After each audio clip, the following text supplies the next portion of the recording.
ایک دن آقا امام حسین کے والد گرامی حضرت علی کو مال غنیمت میں کچھ سونا ملا. کیا ملا؟ ہاں سونا، سب جانتے ہوں گے. سونا ملا، بڑی سی حسرت تھی. گھر آئے، فاطمہ یہ سونا ملا ہے. سیدہ کہنے لگی علی ایک ہار بنوا دو. حضرت علی نے سیدہ کے کہنے پہ ہار بنوایا. نبی کی بیٹی نے بڑے پیار سے پہنا. زندگی میں پہلی مرتبہ وہ ہار گلے میں ڈالا. حضرت سیدہ فاطمہ الزہرا پہلی مرتبہ گلے میں ڈالا. کتنی حسرتیں تھیں. آج ابو آئیں گے، ابو کو دکھاؤں گی اپنے گلے کا ہار. میرے نبی کا اصول تھا اپنی بیٹی کے گھر روز جایا کرتے تھے. مدینے میں ہوتے تھے تو روز بیٹی کے پاس جایا کرتے تھے. اس دن میرے نبی تشریف لائے، راستے میں آ رہے ہیں. کسی نے کہا آقا کدھر جا رہے ہیں؟ فرمایا بیٹی کے گھر سیدہ فاطمہ کے گھر جا رہا ہوں.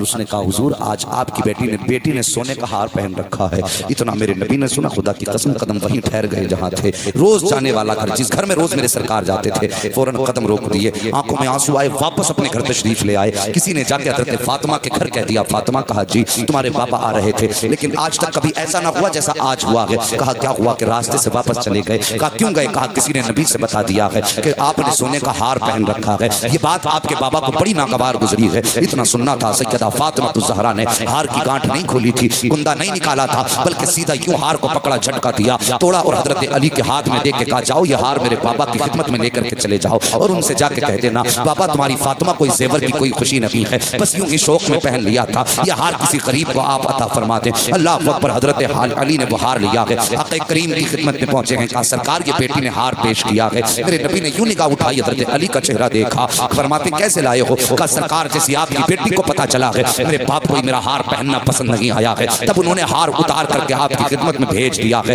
اور عرض کیا میرے پاپا سے کہہ دینا کہ یہ کسی غریب کو تقسیم کر دیں. میرے نبی نے اتنا سنا ہے، ہار صحابہ کے حوالے کیا، جاؤ اسے غریبوں میں تقسیم کر دو. فوراً اپنی بیٹی حضرت فاطمہ کے گھر کی طرف تشریف لاتے ہیں. جیسے آپ سیدہ کے چوکھٹ پر آئے ہیں، میرے نبی کی بیٹی باپ کا انتظار کر رہی ہے. کھڑے ہو کر کے آپ رستہ تک رہی ہیں اپنے والد کا. جیسے میرے نبی نے قدم رکھا ہے گھر کے اندر، سیدہ نے سلام کیا ہے، سامنے کھڑی ہیں. میرے نبی نے بیٹی کا چہرہ دیکھا، نبوت والی آنکھیں برسنے لگ جاتی ہیں. سرکار کی آنکھوں میں آنسو آ جاتے ہیں. ادھر بیٹی نے باپ کی آنکھ میں آنسو دیکھے ہیں، فوراً آپ کی آنکھ میں بھی آنسو آئے. آگے بڑے میرے نبی نے بیٹی کے ہاتھوں کو بوسہ دیا اور فرمایا فاطمہ. کہا جی یا رسول اللہ. کہا بیٹی میں نے تمہارے گلے میں ہار کی خبر سنی تھی، اس لیے واپس چلا گیا تھا. اتنا سننا تھا. نبی کی بیٹی رونے لگ جاتی ہے، کہتی بابا آپ ناراض نہ ہو، مجھے زیور کوئی پیارا نہیں ہے، مجھے سونے سے کوئی محبت نہیں ہے، بس میں یہ چاہتی ہوں میرے بابا ناراض نہ ہو. میرا تو سارا خزانہ آپ ہیں، میری تو کائنات کی ساری دولت آپ ہیں، اگر آپ روٹ گئے تو فاطمہ کی زندگی کا کیا بنے گا؟ بابا آپ ناراض نہ ہو. میرے نبی نے بیٹی کے سر پہ دشت شفقت رکھا اور رکھنے کے بعد ارشاد فرمایا تھا اے فاطمہ اگر تم سونا پہنو گی تو آنے والے زمانے میں میری امت کی کچھ غریب بیٹیاں بھی ہوں گی جو تو آپ کی سنت سمجھ کر کے